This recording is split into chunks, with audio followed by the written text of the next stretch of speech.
Have you ever been surrounded by people, yet felt completely alone? Chimobi felt that loneliness long before he understood what the word meant. As a child, he noticed it in small ways. Conversations that stopped when he entered the room. Laughter that didn't include him. Eyes that looked past him instead of at him. He learned early how to sit quietly and observe, how to disappear in plain sight. At home, Chimobi tried to be everything they wanted. He obeyed, he listened, he worked hard, but it always felt like something was missing, like he was never quite enough. When mistakes happened, they were remembered for years. When he did something right, it was treated as expected, nothing special. Slowly, his heart learned to protect itself by staying silent. As he grew older, he hoped friendships would be different. At first, they were. People laughed with him, shared dreams, talked about the future. Chimobi believed he had finally found his place.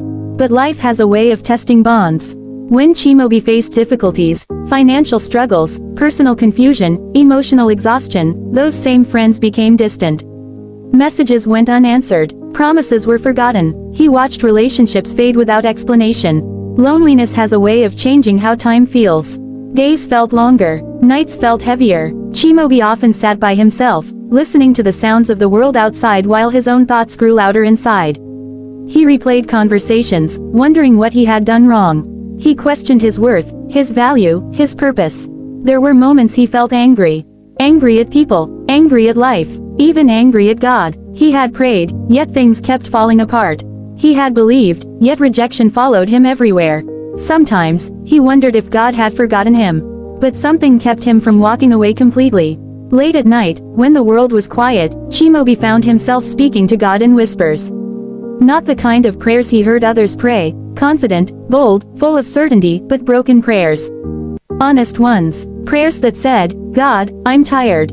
Prayers that said, I don't understand.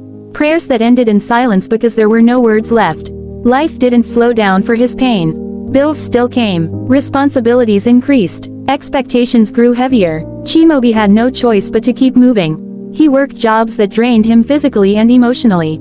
Some days, he returned home exhausted, feeling like all his effort meant nothing. But every morning, he woke up and tried again.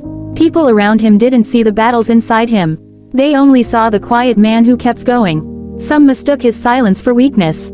Others thought he lacked ambition. They didn't know how much strength it took for him just to keep believing. There were seasons where nothing seemed to change. Weeks turned into months. Months into years. Chimobi watched others rise while he stayed in the same place. He celebrated people publicly and cried privately. He asked God why his journey felt slower, harder, lonelier. During one